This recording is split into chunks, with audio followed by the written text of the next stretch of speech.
क्योंकि 57 मीटर्स के लिए आज जनता को 7 किलोमीटर 200 करोड़ का बजट है ये बार रोड और रास्ते के लिए, जो 8-8.5 महीने में इन्होंने खत्म किया। और इनके पास जो है जो आज वेस्ट हो रहा है या करप्ट प्रैक्टिसेस में जा रहा है, वो पैसा ये स्कूल में लगा सकते थे, जिसकी वजह से उनको अच्छी तालीम और बाजगांव के लोग हैं उनकी जिंदगी हराम कर दोगे, क्योंकि यहाँ पूरी तरह से सिर्फ ट्रैफिक जाम होगी और कुछ नहीं। रास्ते पे ट्रैफिक है, वो बाइकला तक जाम होने वाला और यहाँ जेजे हॉस्पिटल तक जाम होने वाला है। इसके बारे में ना हमारे एडिशनल म्युनिसिपल कमिश्नर सोचते हैं, ना म्युनिसिपल कमिश्नर सोचते, ना ही हमारे राज्यकर्ता। मैं हूँ इकबाल जुबेरी और आप देख रहे हैं डोंगरी एक्सप्रेस।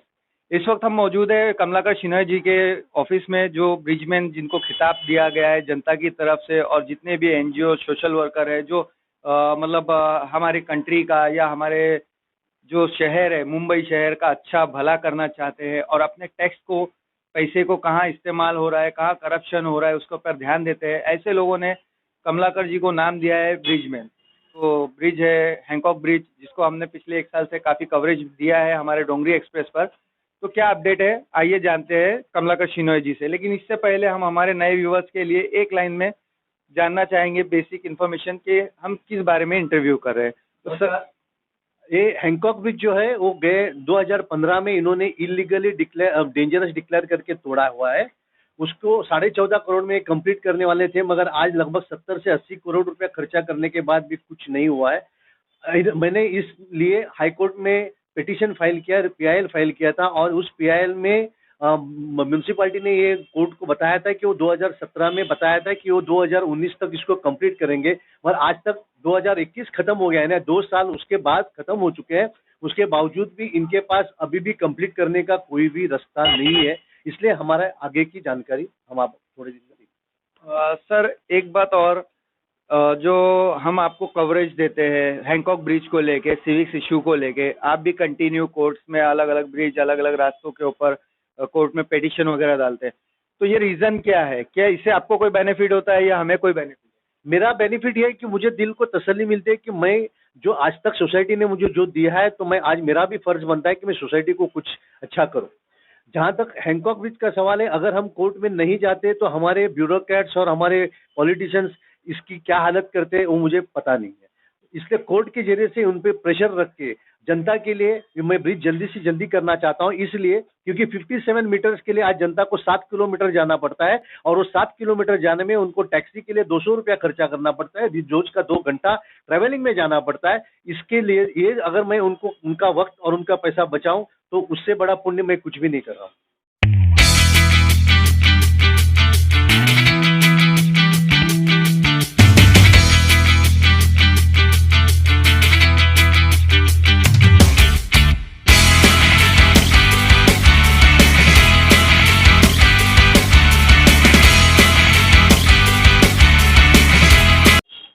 तो ये जो ब्रिज का जो कॉस्ट है 15-16 करोड़ रुपए में पास हुआ था, और तकरीबन 90-100 करोड़ रुपए में आज ये कॉस्ट पहुंच गया, और ब्रिज अभी भी कंप्लीट नहीं हुआ है, तो जनता के ऊपर इसका क्या इफेक्ट होता है? ये हैंकॉक ब्रिज सिर्फ एक ही ब्रिज नहीं है, ऐसा है जो 15 करोड़ का 70-80 करोड़ पे गया है।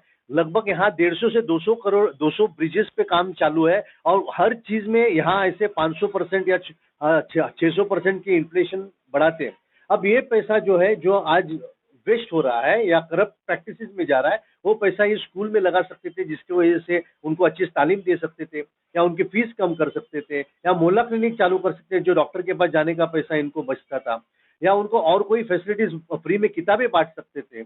ऐसा सब चीज को जो बेसिक नेसेसिटीज है उसको पैसा इन लोग काट दिए। इन लोग ने एजुकेशन में पैसा काटे हैं, बाकी चीज एम्यूनिटीज में काटे हैं, और यहाँ इस पैसे की बर्बाद करें। लगभग 2200 करोड़ का बजट है ये बार रोड और रास्ते के लिए, जो 8-8.5 महीने में इन्होंने खत्म किया, और इनके पास अब पैसा नहीं है, और ब्रिजेस वैसे ही पड़े, रास्ते वैसे ही पड़े। इसलिए हमको इसके बारे में जागरूक होना है। अभी चाइना में हाल ही में हैंकॉक ब्रिज से 3 गुना बड़ा ब्रिज है, जो 36 घंटे में 36 आवर्स में डिमोलिश किया जाता है, रिकंस्ट्रक्ट किया जाता है, और पब्लिक को उसको गाड़ियां वापरने लगती है। इसका मतलब देयर इज अ विजन, उसकी सोच है, उनके पास प्लानिंग है। हमारे यहाँ तो प्लानिंग नाम की चीज ही नहीं है, हमारे दिल में आया तोड़ देते हैं, तोड़ने के बाद कभी बनाने का उसका ड्राइंग का कुछ हिसाब नहीं। मैंने एक चार्ट बना के दिया है हमारे म्युनिसिपल कमिश्नर को कि भाई आप इस तरह से काम होना चाहिए, कि उसकी प्लानिंग होनी चाहिए, उसका सब सामग्री होना चाहिए, उसका कॉन्ट्रैक्ट तय होना चाहिए, उसके मटेरियल आना चाहिए, उसके रास्ते पे जो ऑब्स्ट्रक्टिंग स्ट्रक्चर है उसको निकालना चाहिए और उसके बाद में ब्रिज तोड़ना चाहिए। इसका ऐसा मैंने एक निवेदन दिया है, मगर ऐसा दिखाई देता है कि बीएमसी में किसी को सही तरह से काम करने की इच्छा ही नहीं है।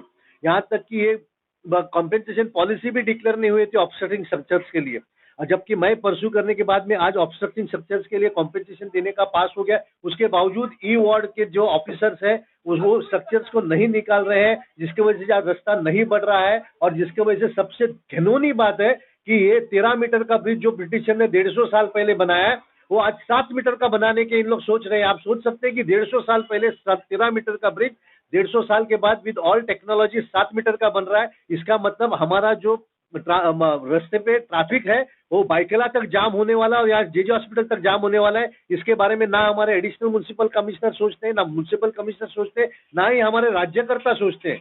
इसीलिए हमको इस बारे में अवेयरनेस करने के लिए हमको रास्ते पे भी आना पड़ेगा, हमको लोगों को मिलना पड़ेगा, हमको म्युनिसिपल कमिश्नर के पास पिटिशंस भी करना पड़ेगा। ये आप ध्यान रखिए कि जब तक पब्लिक इसमें साथ नहीं देंगे, हैंकॉक ब्रिज होना नामुमकिन है। हैंकॉक ब्रिज होना नामुमकिन है। आपको साथ में जुड़ना है, आपको प्रेशर क्रिएट करना है। सर, जैसे कि आपके जो पोस्टर लगे हुए हैं, हैंकॉक पूल समस्या सोडवाता येत नाही तर पगार घेता कशाला, बीएमसीडी टेस्ट इलीगल, ये आपने किस लिए लगा के रखे ये सब पोस्टर्स वगैरह ये जो लगे हैं? मैं अपने माध्यम से ये लोगों को बताना चाहता हूं कि एक आदमी सिर्फ कानून का थोड़ा बहुत नॉलेज होने से इतना काम कर सकता है और एडमिनिस्ट्रेशन को जगा सकता है। तो इस तरह से अगर मेरे साथ या हमारे साथ बाप फाउंडेशन जुड़े हुए हैं, अभी मुंबई देवी प्रजा फाउंडेशन है, ग्रुप पिटिशन है, ऐसे 5-6 फाउंडेशन हमारे साथ अब जुड़े हुए हैं। अब हमको ऐसे कितने लोगों को जुड़ना है और हमको इस करप्ट सिस्टम के खिलाफ लड़ने के लिए ये मैंने एक मोटिवेशन के तौर पे इसको लगाया हुआ है कि अगर एक आदमी इतना काम कर सकता है तो हम सब साथ में जमेंगे, मिलेंगे तो हम बम्बई को जरूर सुधारेंगे, हम बी वार्ड को जरूर सुधारेंगे।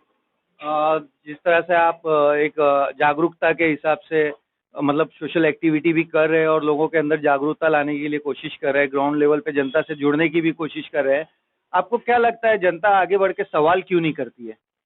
पहली बात यह है कि हमारे यहाँ एजुकेशन का बहुत कमी है और सवाल उनको पूछने के लिए हमारे गवर्नमेंट ने और हमारे पॉलिटिशियंस ने ऐसा माहौल किया है कि आदमी इसको सोचना ही नहीं चाहिए। और सुबह उठने के बाद मैं काम पे कैसे जाऊं, मैं बच्चे को फीस कैसे भरूं, मैं कल खाना क्या कैसे खाऊं, इसके बारे में उसको सोचने की सीमित रखा है और उनको इतने तकलीफ में डाला है। ना उनको ट्रांसपोर्टेशन देते हैं, ना उनको एजुकेशन देते हैं, ना उनको हेल्थ देते हैं। इसके लिए बाहर आने के लिए हमको सतर्क होना पड़ेगा, हमको हमारे पॉलिटिशियंस को क्वेश्चन करना पड़ेगा, हमारे ब्यूरोक्रेट्स के पास जाके उनको सवाल करना पड़ेगा कि भाई आप ये क्यों नहीं कर सकते हो। अगर आप नहीं कर सकते हो तो आप कुर्सी खाली करो, हमारा टैक्स पेयर का पैसे से आप पगार लेते हो तो काम करो, नहीं तो आप हमारी आपकी कुर्सी छोड़ दो। इस तरह से हमको ब्यूरोक्रेट्स के पास जाके बातें करना पड़ेगा। मेरा बोलने का मकसद ये नहीं है कि सभी ब्यूरोक्रेट्स और सभी पॉलिटिशियन चोर है या काम नहीं करते हैं, मगर हमको जो हॉनेस्ट है वो बहुत डरते हैं, जो करप्ट लोगों से डरते हैं, उनके साथ रहने के लिए हमको करप्ट पॉलिटिशियंस और करप्ट ब्यूरोक्रेट्स के सामने उनको सवाल करना पड़ेगा और उनको एक्सपोज करना पड़ेगा। सर, एक लास्ट लाइन में आपसे जानना चाहूंगा, हैंकॉक ब्रिज का अपडेट क्या है? जो हमारा आज का इंटरव्यू और इस कवरेज को लेना था, अपडेट क्या है उसका? अपडेट ये है कि हमको रास्ते पे उतरना होगा और अवेयरनेस क्रिएट करना होगा कि हमें 7 मीटर का ब्रिज नहीं चाहिए, हमको पूरा 14 मीटर का ब्रिज चाहिए, 17 मीटर का ब्रिज चाहिए। इसलिए कि ये जो 7 मीटर का ब्रिज एक बार बन चुका तो वापस वो 18 मीटर का ब्रिज कभी नहीं होगा, क्योंकि इसमें किसी लोगों के वेस्टेड इंटरेस्ट है कि वहां की बिल्डिंग नहीं गिरनी चाहिए। अब यहाँ की पॉलिसी तय हो चुकी है कि उनको कॉम्पेंसेशन देना चाहिए। तो आज तक हमारे एडमिनिस्ट्रेशन, हमारे म्युनिसिपल कमिश्नर, हमारे एडिशनल म्युनिसिपल कमिश्नर और हमारी ज्यादातर ई वार्ड इस चीज में सबसे बड़े गंदी काम करने वाले ई वार्ड डिपार्टमेंट है, जिन्होंने आज तक 40 साल में वो रास्ता वाइड करने के लिए कोई भी कदम नहीं उठाया। तो हमको अब ई वार्ड की तरफ और additional municipal commissioner projects, additional municipal commissioner city के ऑफिस में जाके उन पे प्रेशर क्रिएट करना पड़ेगा कि भाई आप ये जो रोड वाइडनिंग का पहले काम करो, पूरा रास्ता बढ़ाओ, उसके बाद में हमको ब्रिज दो और तभी ये ब्रिज कंप्लीट हो सकता है। नहीं तो आप हमारे जो डोंगरी और बाजगांव के लोग हैं उनकी जिंदगी हराम कर दोगे, क्योंकि यहाँ पूरी तरह से सिर्फ ट्रैफिक जाम होगी और कुछ नहीं होगा। तो ये थे कमलाकर शिनॉय जी ने आज के कवरेज का मूल मुद्दा अगर देखा जाए तो हैंकॉक ब्रिज एक एग्जाम्पल था जिसमें एक बजट, छोटे से बजट के लेकर जिसका प्रोजेक्ट पास हुआ था और आज कई गुना बढ़ जाने के बाद भी वो ब्रिज कंप्लीट नहीं हुआ, टाइम वेस्ट हुआ, पैसा वेस्ट हुआ और तकलीफें जनता ने झेली। और जो जनता के टैक्स के पैसे कैसे वेस्ट होते हैं, पॉलिटिशियन इफेक्ट भी बहुत होते हैं, और जो हमारे सरकारी अधिकारी है, सरकारी विभाग है, जिनका कोई डिसिप्लिन टाइप नहीं है, इसमें कोई सही से काम करने का तरीका नहीं है, ढंग नहीं है, वो भी इस एग्जाम्पल में दिखता है क्लियर। इसी के साथ मैं क्लोज करता हूं आज की रिपोर्टिंग। कैमरा पर्सन जिशान खान के साथ इकबाल जुबेरी, डोंगरी एक्सप्रेस।